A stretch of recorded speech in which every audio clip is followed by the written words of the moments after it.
This is the Lone Crater YouTube. We hope this video helps. You're starting now. Press and hold volume down and power together for about 10 seconds. This first action brings the restart menu or forces a reboot if the system is stuck. Make sure you've closed or saved any active apps first so nothing is lost. That's why you act quickly.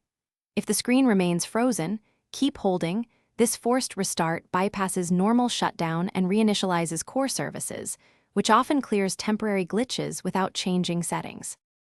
Once the quick hold doesn't suffice, go to Settings, choose General Management, then restart for a controlled soft reboot. It cleanly closes services and reloads the OS.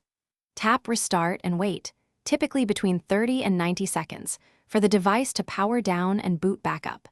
If the phone still behaves oddly after restarting, boot into safe mode to test whether a third-party app caused the issue. That helps you decide whether to uninstall or update problematic apps. After the reboot finishes, check that the home screen appears, touch input responds, and Wi-Fi or mobile data reconnects. These confirm a successful restart. If instability continues, power off and enter recovery mode to clear the cache partition. This removes temporary system files without erasing personal data.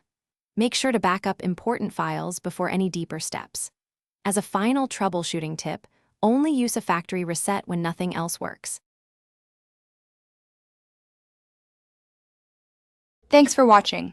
Consider subscribing if we helped you.